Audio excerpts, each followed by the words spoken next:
Hallo und willkommen in meiner Küche. In diesem Video zeige ich, wie ich Gurken ohne die Verwendung von Zucker einkoche. Hier habe ich sogenannte Cornichon-Gurken. Sie sind besonders klein, etwa fingergroß. Man kann natürlich auch größere Einlegegurken nehmen. Sie werden gewaschen und dabei abgebürstet, damit eventueller Sand zwischen den Höckern der Frucht entfernt wird. Anschließend werden sie mit einem guten Teelöffel feinen Salzes bestreut und wie gezeigt abgerieben. Man kann sie auch einfach 10 Minuten im Salz liegen lassen. Das Salz wird wieder abgewaschen. Hier sind die vorbereiteten Gürkchen. Es sind 265 Gramm. Nun werden die Enden der Gurken ein wenig abgeschnitten und sie werden in die vorbereiteten, also frisch gespülten Gläser gegeben. Je nach Größe der Gurken kann man sie legen oder stellen. Aufrecht passen mehr Gurken ins Glas. Um zu wissen, wie viel Sud ich benötige, fülle ich die Gläser mit Wasser auf und schütte dieses in eine auf einer Waage stehenden Schüssel. Es waren 326 Gramm Wasser. Die Gurken werden natürlich auch noch gewürzt, wobei man nach persönlichem Geschmack vorgehen kann. Ich gebe hier eine klein geschnittene weiße Zwiebel dazu, pro Glas ein halbes Lorbeerblatt, pro Glas eine kleine Knoblauchzehe, einige Pfefferkörner, pro Glas einen knappen Viertel Teelöffel Senfkörner. Des Weiteren habe ich hier Gurkendill, das ist eine ausgewachsene blühende Dillpflanze. Diesen Zweig zerschneide ich in 3 Teile, die ich mitsamt der zerteilten Blüte ebenfalls in das Glas gebe. Und zum Schluss gebe ich noch etwas grobes Meersalz in jedes Glas. Pro Glas vielleicht ein Achtel Teelöffel. Der Sud für die Gurken besteht je zur Hälfte aus Wasser und Essig. Die benötigte Gesamtmenge habe ich ja schon gemessen, also gebe ich jetzt gute 150 Gramm Essig in einen auf einer Waage stehenden Topf und dazu gebe ich die gleiche Menge Wasser.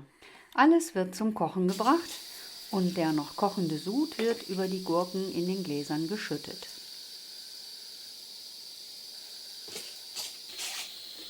Die Gläser werden nun verschlossen, Schraubgläser müssen fest zugezogen werden. Zur langen Haltbarmachung müssen die Gläser noch eingekocht werden. Das ist kein Hexenwerk und kann auch mit simpelsten Mitteln bewerkstelligt werden. Man nimmt einen für die Gläser passend großen Topf oder wie hier eine Pfanne, gibt ein Tuch oder ein Metallsieb hinein und stellt die Gläser darauf. Es wird Wasser eingefüllt, der Inhalt zum Kochen gebracht und 10 bis 15 Minuten simmern gelassen, je nach Größe der Gläser. Nach dieser Zeit dreht man die Hitze ab und lässt die Gläser einfach im Topf erkalten oder nimmt sie aus dem Topf und lässt sie mit einem Tuch abgedeckt auskühlen.